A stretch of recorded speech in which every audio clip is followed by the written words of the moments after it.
Picture this. A Chinese factory owner in Shenzhen needs to buy steel from Brazil.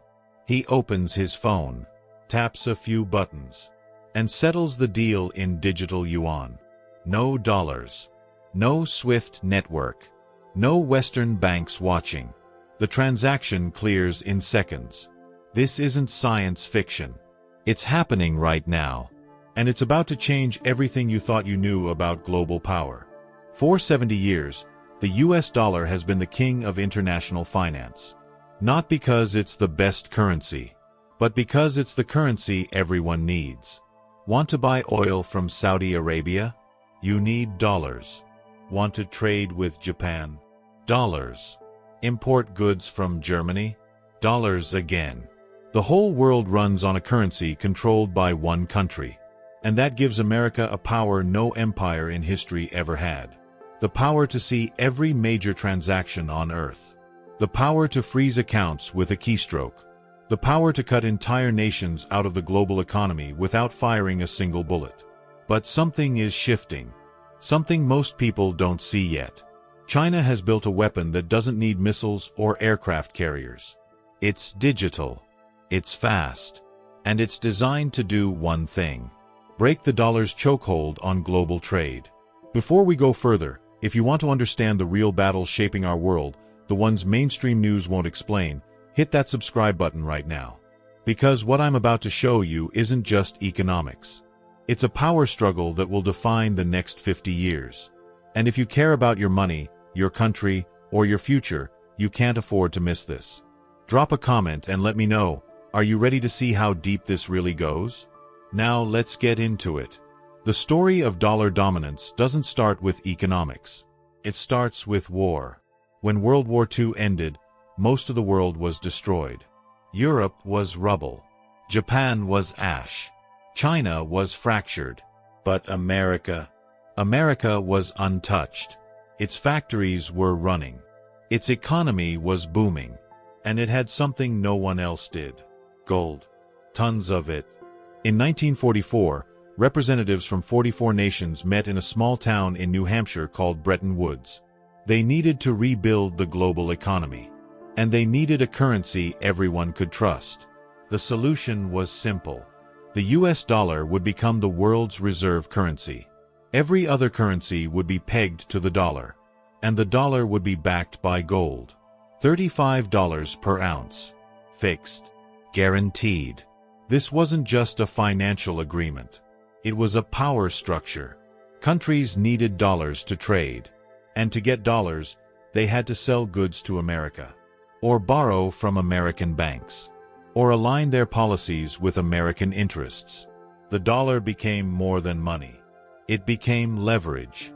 By the 1970s, America faced a problem.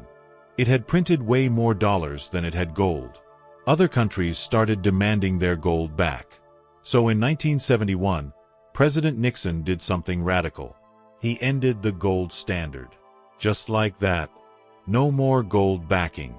The dollar became a fiat currency, backed by nothing but trust, and the promise of the US government.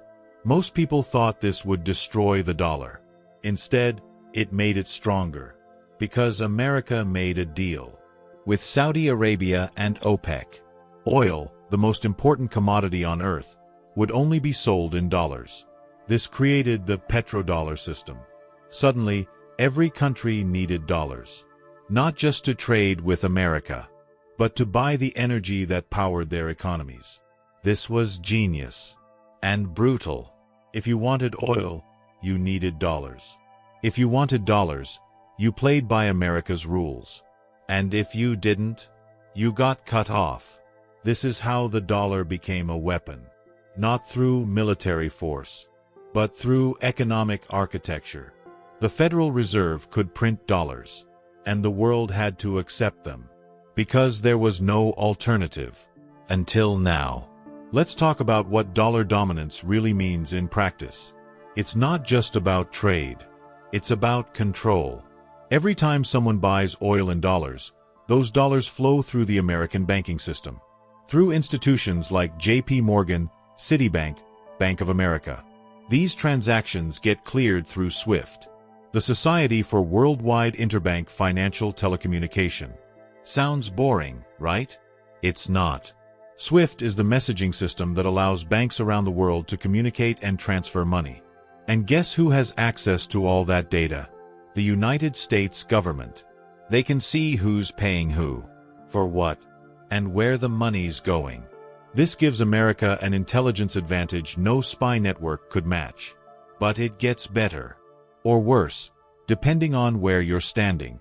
Because of dollar dominance, the US can impose sanctions that actually work.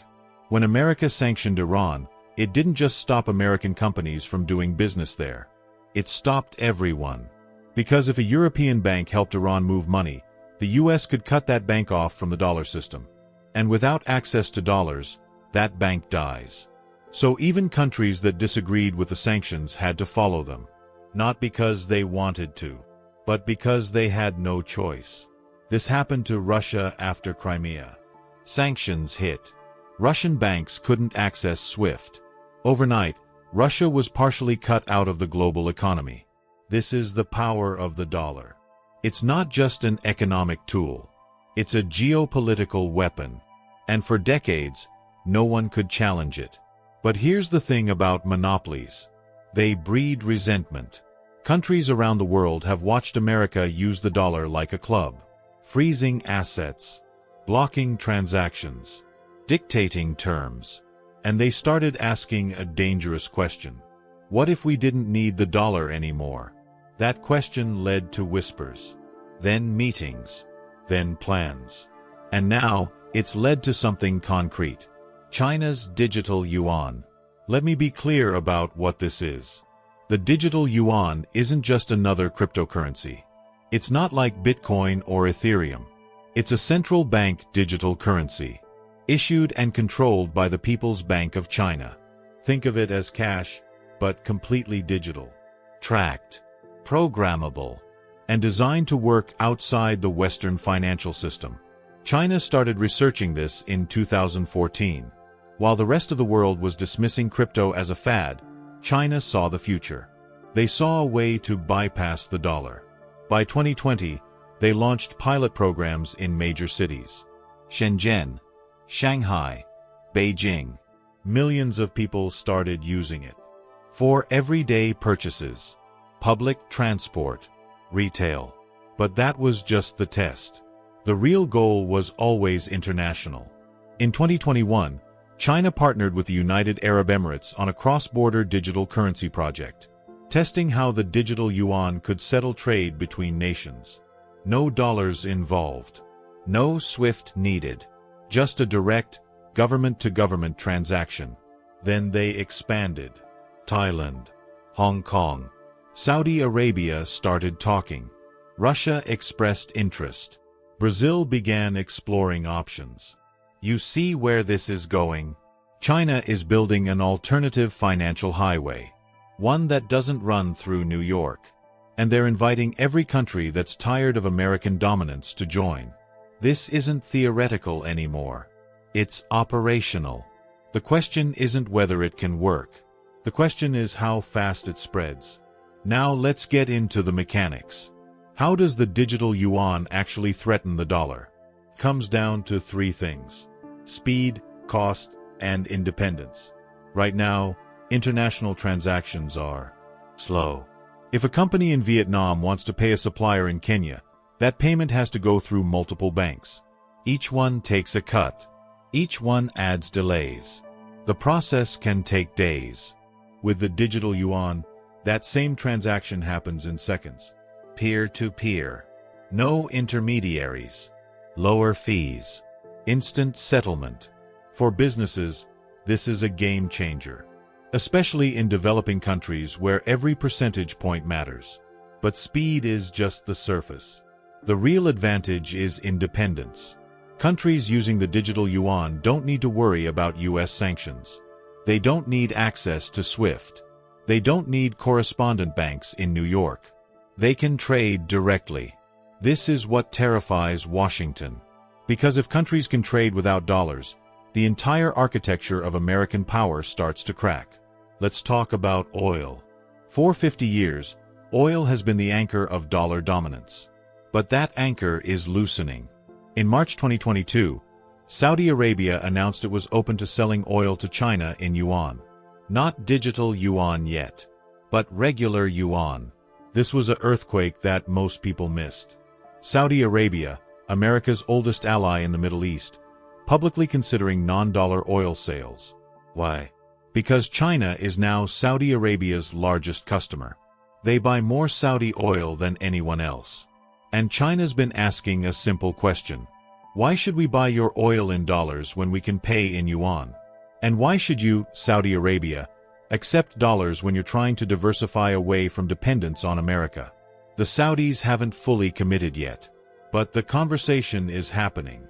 And once one major oil exporter breaks the petrodollar system, others will follow. Russia's already doing it.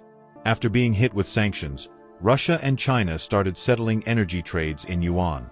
India, facing pressure over Russian oil, explored rupee-ruble deals. The cracks are forming.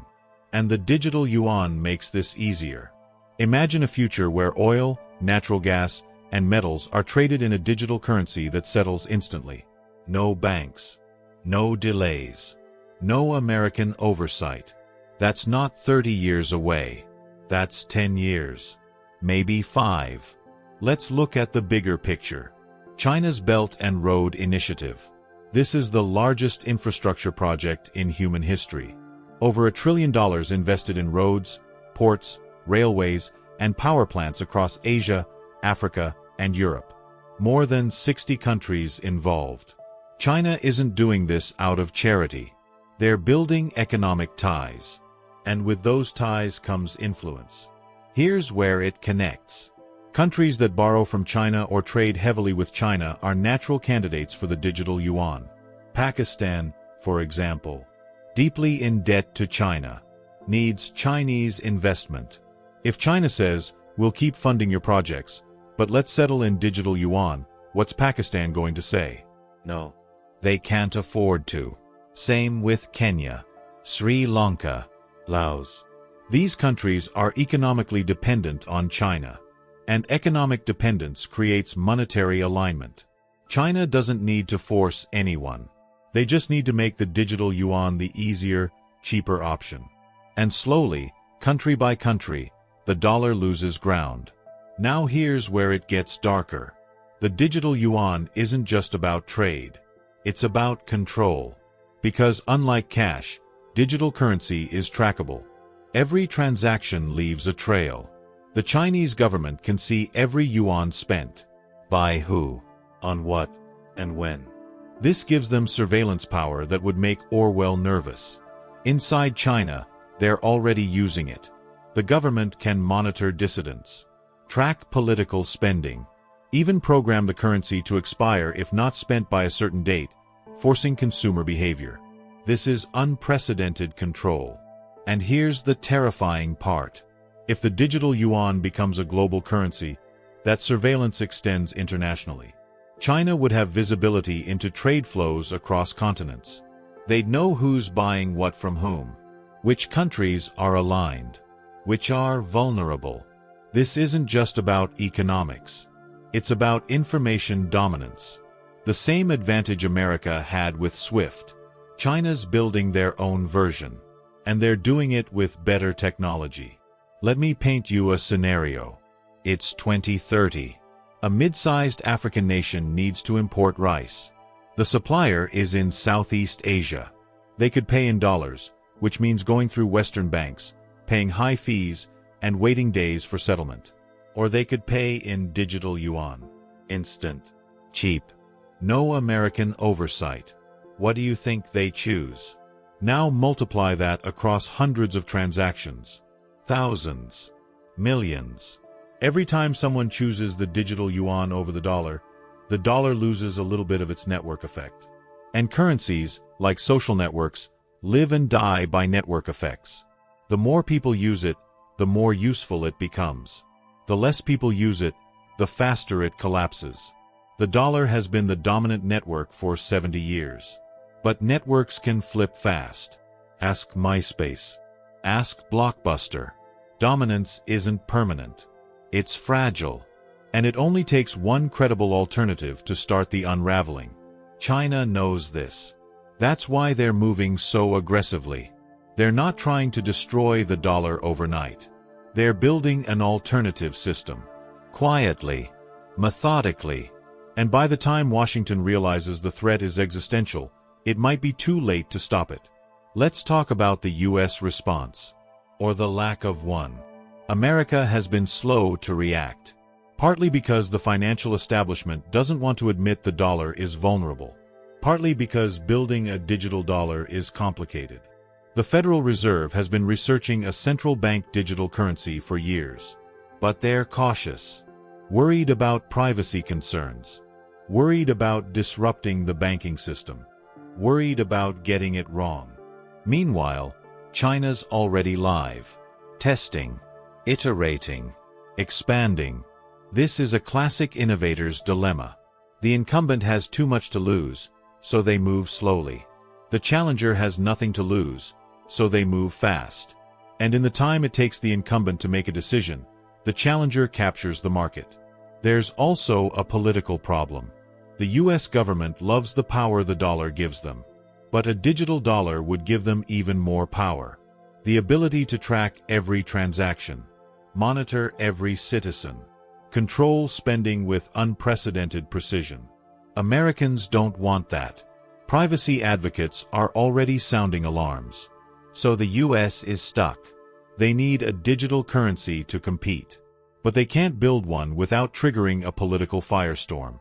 China doesn't have that problem. Their system doesn't require public approval. They can implement surveillance currency and call it progress. This gives them a strategic advantage. Speed. While America debates, China builds. There's another angle most people miss. The generational shift. Younger people, especially in developing countries, don't have the same attachment to the dollar. To them, it's just another currency. They grew up with mobile payments, digital wallets, cryptocurrency. The idea of a digital yuan doesn't seem strange to them. It seems natural.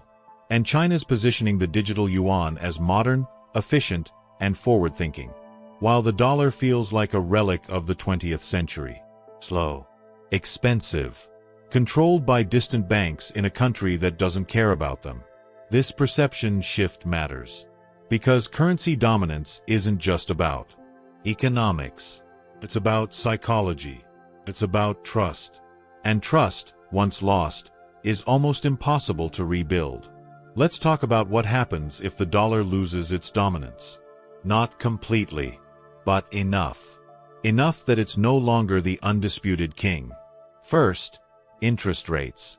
The U.S. government borrows trillions of dollars.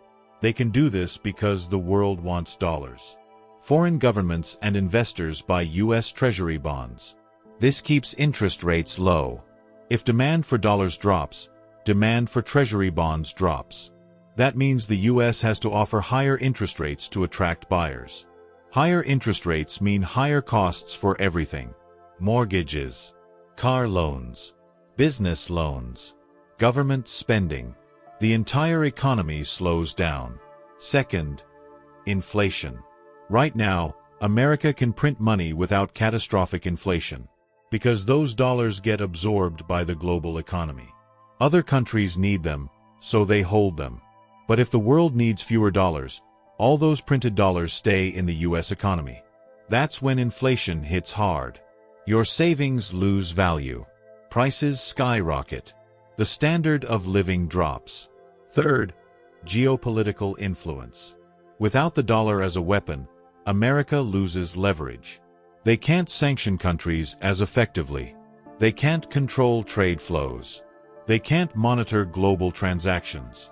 Their power becomes more dependent on military force, which is expensive and increasingly unpopular. This is the nightmare scenario in Washington. Not a military defeat, but an economic eclipse, where America remains powerful, but no longer dominant. And the gap keeps closing. Now, is this inevitable? No. But it's possible. And the trends are pointing in that direction. China's not the only threat. There are other forces weakening the dollar. The rise of cryptocurrencies. Countries exploring digital currencies. Gold buying by central banks. De-dollarization agreements between nations. BRICS countries, Brazil, Russia, India, China, South Africa, are actively discussing alternatives to the dollar. They're even talking about a BRICS currency, backed by a basket of commodities.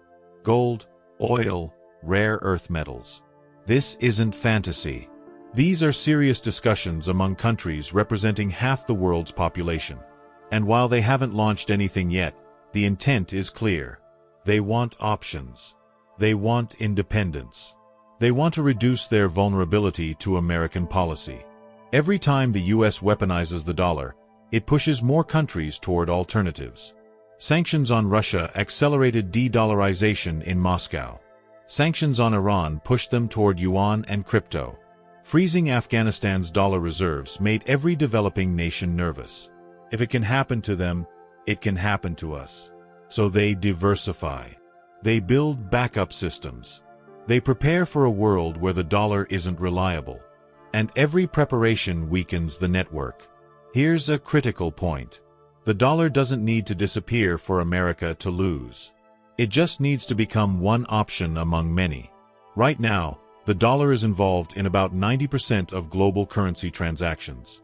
If that drops to 60%, the impact is massive. America loses trillions in economic leverage. The cost of borrowing skyrockets. Inflation becomes harder to control. And rivals gain the space to operate outside American influence. This is what China's betting on.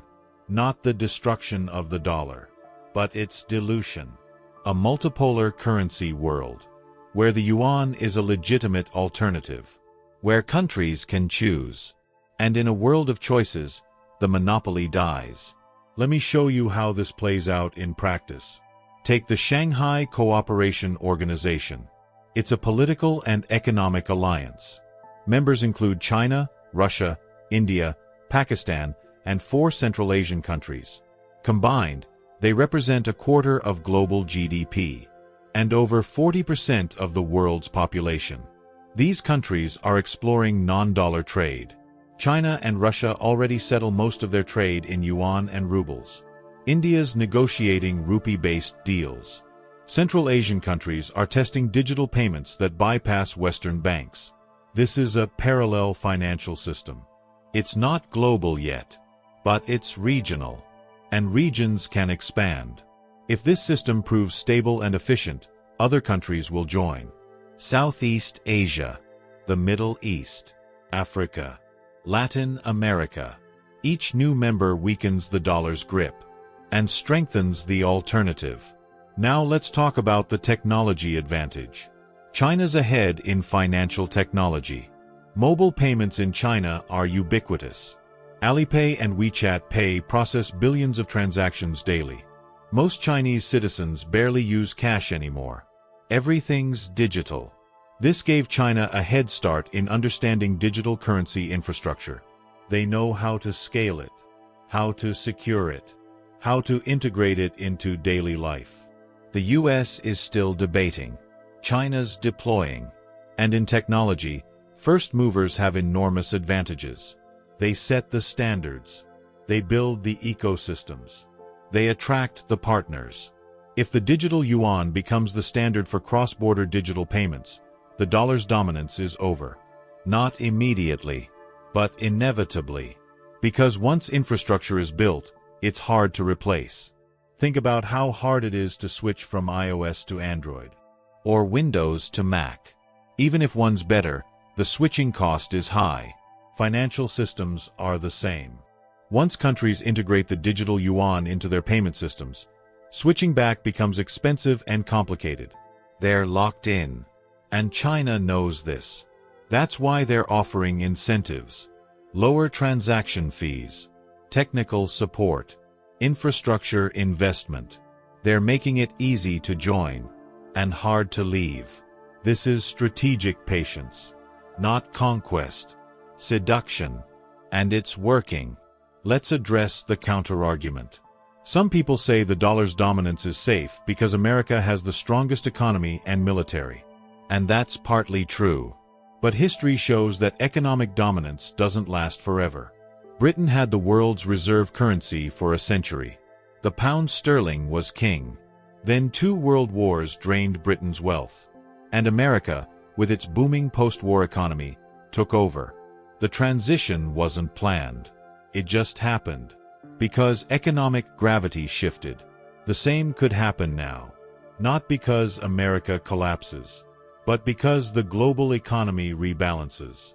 China's economy is growing. Asia's rising. Africa's developing.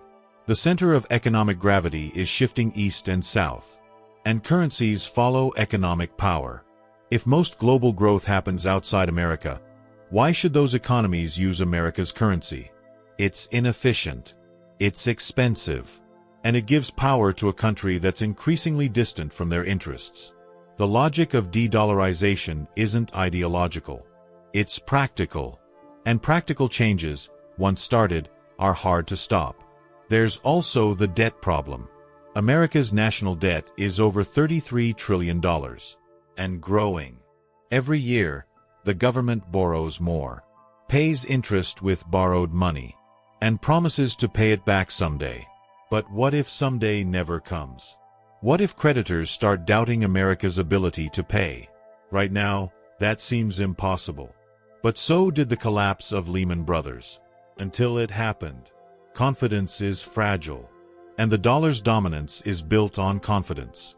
The belief that America will always pay its debts. That the dollar will always hold value. That the system is stable. But beliefs can change. Especially when alternatives exist. If a major creditor, say China, starts dumping U.S. Treasury bonds and shifting reserves into yuan, gold, or other assets, it sends a signal. Other countries notice. They get nervous. They start diversifying too. And suddenly, the foundation cracks. This is the slow-motion crisis. Not a single catastrophic event, but a gradual loss of confidence. 1,000 small decisions, each one rational in isolation, but collectively devastating. Now let's talk about the role of trust, because ultimately, currency is about trust. You accept a piece of paper or a digital number because you trust it represents value. That trust comes from stability, predictability, the belief that the institution behind the currency won't cheat you. For 70 years, the world trusted the dollar because America was stable, powerful, reliable. But that trust is eroding, not just because of China's rise, but because of America's own actions. The 2008 financial crisis shook global confidence. The world watched American banks nearly destroy the global economy, and then get bailed out, while ordinary people lost their homes. That sent a message. The system protects the powerful, not the people.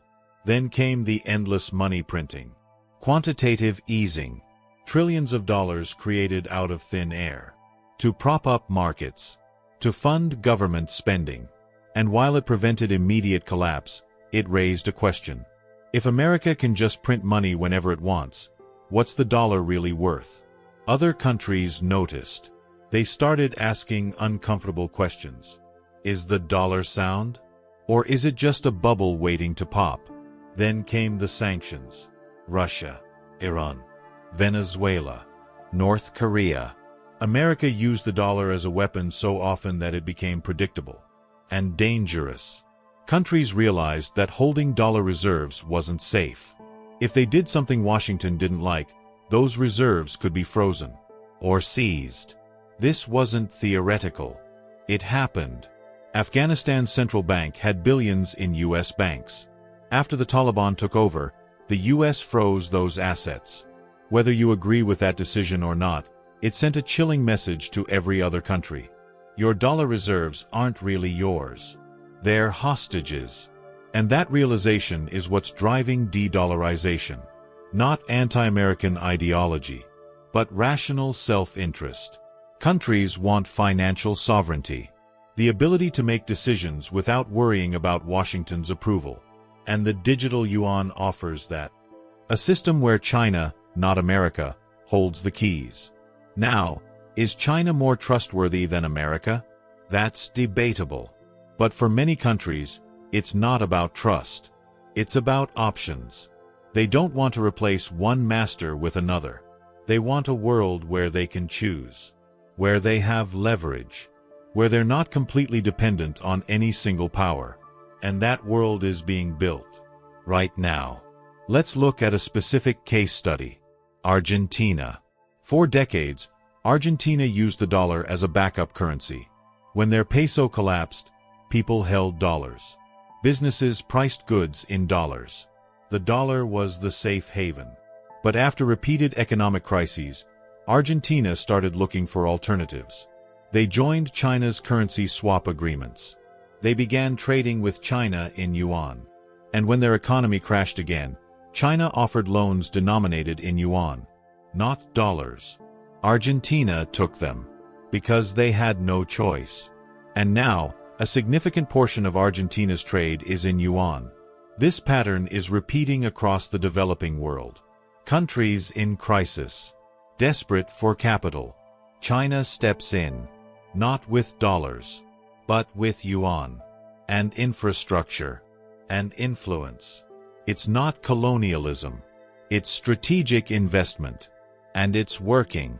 Every country that shifts even part of its trade to yuan weakens the dollar network and strengthens China's. Here's the part that should terrify Washington.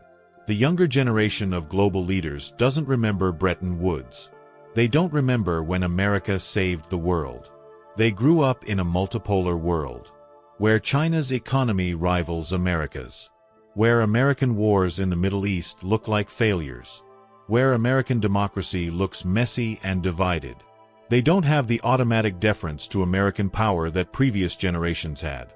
To them, the dollar is just infrastructure. And if there's better infrastructure available, why not use it? This generational shift is invisible but powerful, because it changes the baseline assumptions.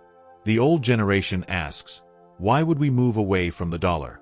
The new generation asks, why wouldn't we? And that question is dangerous. Because once people start questioning the foundation weakens. Let's talk about the technological angle again. Because it's not just about payments. It's about ecosystems. China's building a digital ecosystem that integrates currency, commerce, and data. The digital yuan connects to Alipay and WeChat, which connect to online shopping platforms, which connect to logistics networks, which connect to manufacturing. It's a seamless system, and they're exporting it. Countries adopting the digital yuan aren't just adopting a currency. They're adopting an entire economic infrastructure. Chinese payment systems, Chinese e-commerce platforms, Chinese technology standards. This creates dependency, not military dependency, economic and technological dependency, which is harder to break because it's embedded in daily life. Imagine a country where businesses rely on Chinese payment systems, where consumers shop on Chinese platforms, where the government uses Chinese technology for tax collection and financial monitoring. That country can't easily pivot back to the dollar system, because the infrastructure isn't there anymore. This is the long game. And China's playing it better than anyone. Meanwhile, America's stuck in the short game. Quarterly earnings, election cycles, immediate crises, no long-term strategy, no coordinated response, just reactive measures. And in a competition between strategic patience and reactive scrambling, patience wins. Let's zoom out. What does a post-dollar world look like? It's not chaos. It's not collapse. It's multipolar. Several major currencies share dominance. The dollar, the yuan, the euro, maybe a digital SDR, special drawing rights, issued by the IMF, maybe a BRICS currency. Trade happens in multiple currencies. Countries choose based on convenience and cost. The dollar's still important, but not dominant, and that changes everything. America can't run massive deficits anymore, because the world isn't absorbing unlimited dollars. The government has to make hard choices: cut spending, raise taxes, or accept higher inflation. None of these are popular. Geopolitically, America has to negotiate more. It can't simply impose its will, because economic leverage is diluted. Other powers, China, India, the EU, have their own spheres of influence, and their own currencies to back it up. This isn't decline, it's rebalancing.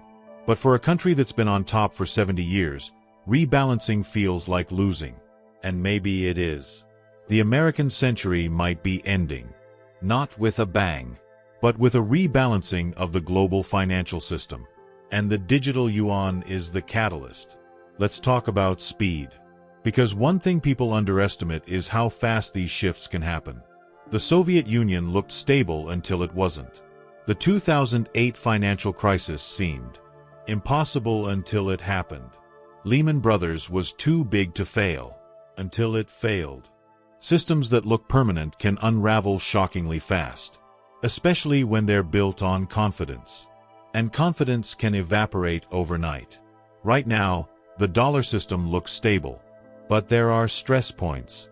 The U.S. national debt, political dysfunction, endless money printing, aggressive use of sanctions. Each one is a crack in the foundation, and the digital yuan is a hammer, not swinging wildly, but tapping persistently at the weakest points. One day, maybe 5 years from now, maybe 10, something breaks. A debt crisis, a geopolitical conflict, a mass shift by central banks away from dollar reserves. And the system that seemed unshakable starts to shake. Then the feedback loops kick in. Countries see others moving away from the dollar. They panic. They move too, which accelerates the shift, which causes more panic. This is how currency crises happen. Slowly, then all at once. And if the U.S. isn't prepared, the consequences are severe. Skyrocketing interest rates, inflation, economic stagnation, political chaos. It won't be the end of America, but it will be the end of American dominance as we know it. Let me be clear. I'm not rooting for this. I'm not anti-American. I'm just reading the trends. And the trends are clear. The world is moving toward a multipolar financial system, and the digital yuan is the leading edge of that shift. Ignoring it won't make it go away. Dismissing it as propaganda won't stop it. The only way to counter it is to build something better. A digital dollar that's faster, cheaper, and more private than the digital yuan. A foreign policy that makes allies want to stay in the dollar system, not escape it. An economic strategy that doesn't rely on printing money and running deficits forever.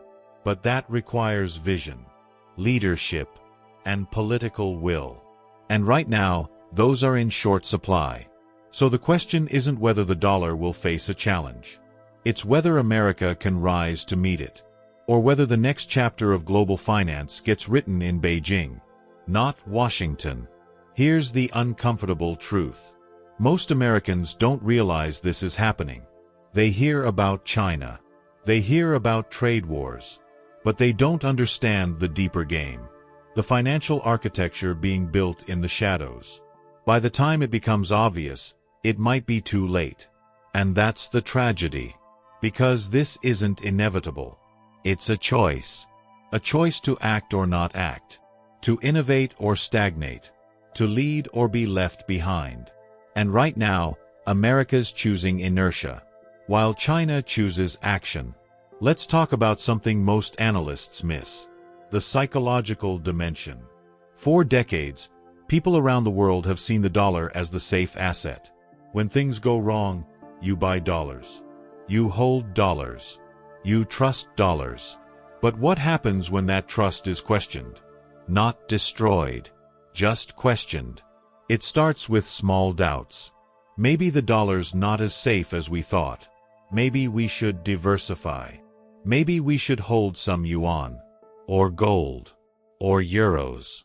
These doubts spread quietly, through central banks, through corporate treasuries, through wealthy individuals. And once enough people start doubting, the narrative shifts. The dollar goes from unquestionable to questionable.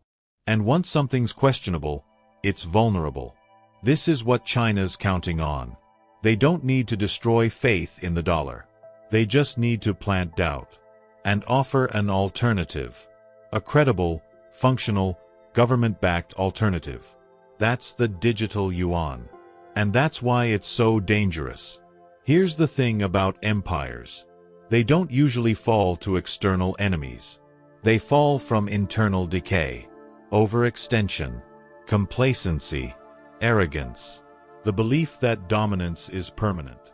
Rome didn't fall because of barbarians. It fell because it stopped adapting. Britain didn't lose the pound's dominance because of a war. It lost it because its economy declined. And America won't lose the dollar because China's stronger. It'll lose it because America stopped innovating, stopped adapting, stopped earning the trust that dominance requires. And that's the real lesson here. Dominance isn't a right. It's earned. Every day. Through smart policy. Through economic strength.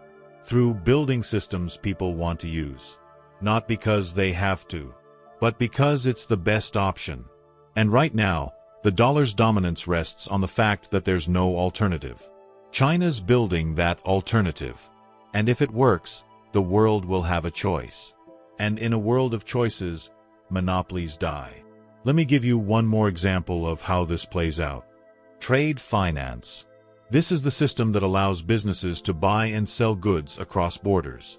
Right now, it's slow and expensive. A company in Bangladesh wants to buy fabric from Vietnam. They need a letter of credit from a bank. That bank coordinates with a bank in Vietnam. Multiple fees. Multiple delays. Lots of paperwork. All settled in dollars.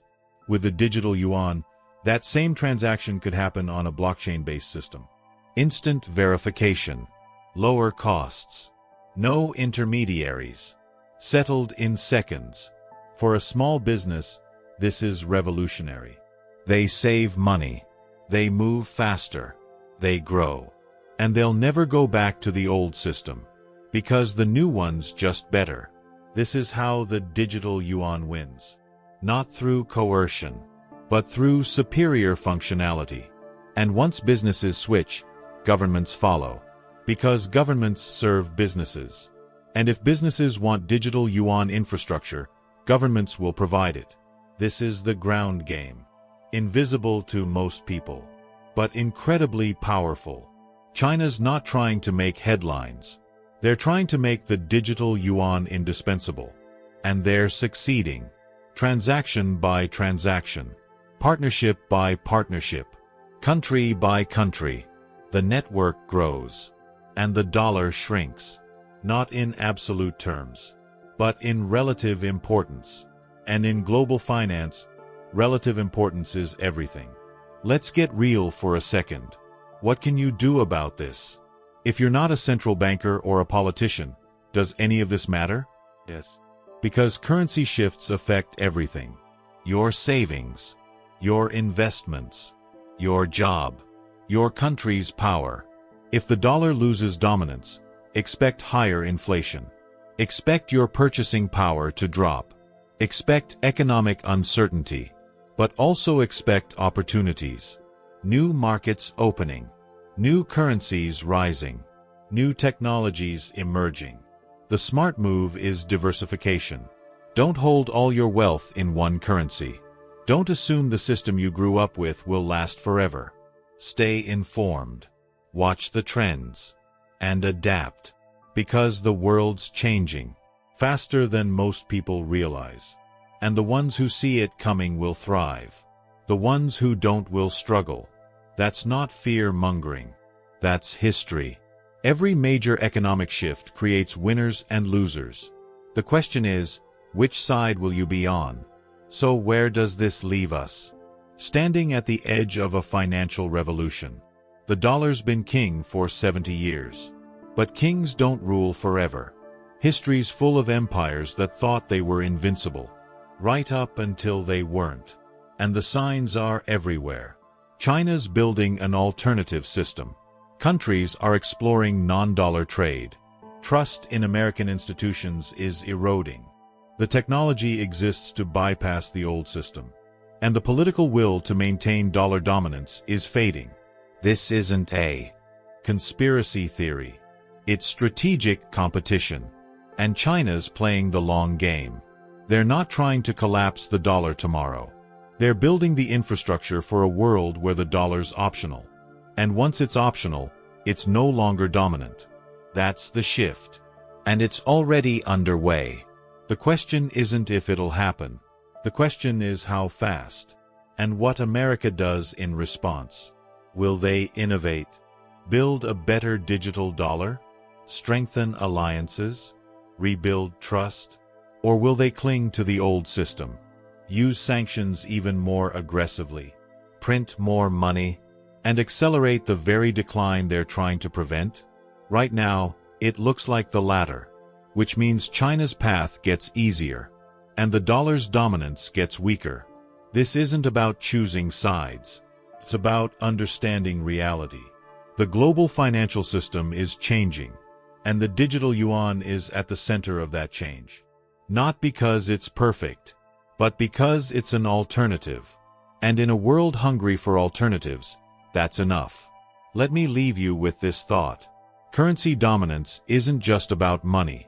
It's about power. The power to shape the world, to reward allies, to punish enemies, to dictate terms. For 70 years, America had that power, and it shaped the world in its image. Democracy, free markets, human rights. Not perfectly, not without mistakes, but that was the vision.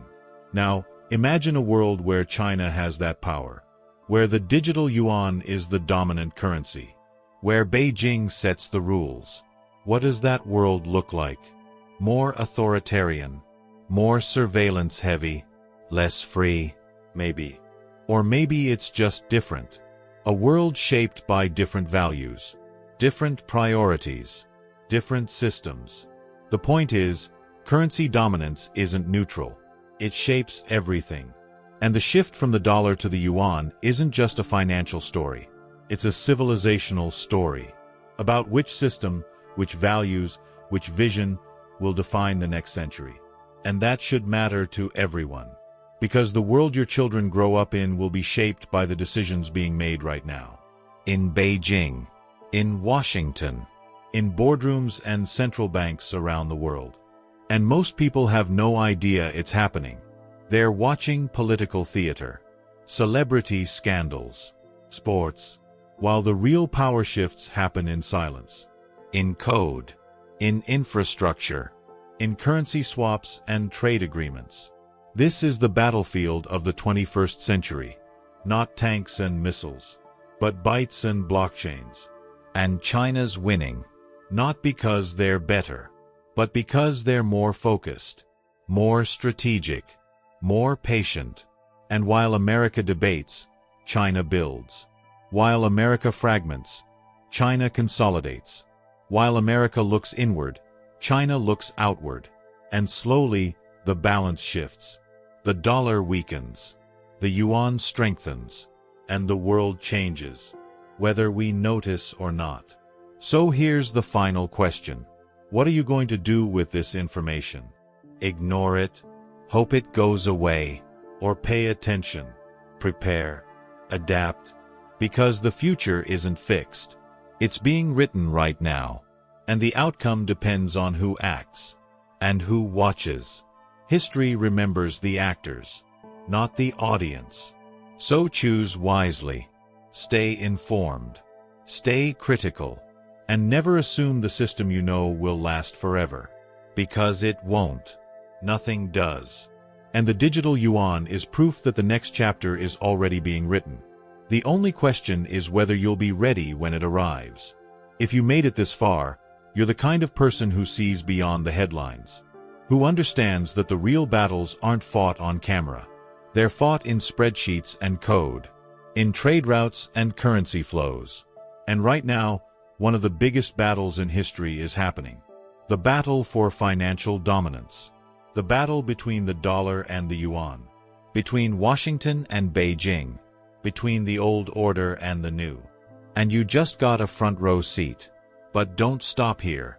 This story's just beginning. There's more to uncover. More connections to explore. More implications to understand. So if you want to stay ahead, if you want to see the world as it really is, not as they tell you it is, then subscribe. Hit that notification bell, because I'll be diving deeper into the forces reshaping our world. The economic earthquakes, the technological revolutions, the power shifts that'll define the next 50 years. And trust me, you don't want to miss what's coming next. Drop a comment and tell me, do you think the dollar's dominance will last? Or are we witnessing the beginning of the end? I want to hear your thoughts, because this conversation matters, and your voice matters. Thank you for watching. Thank you for thinking. And thank you for being the kind of person who asks the hard questions. I'll see you in the next one. Stay sharp.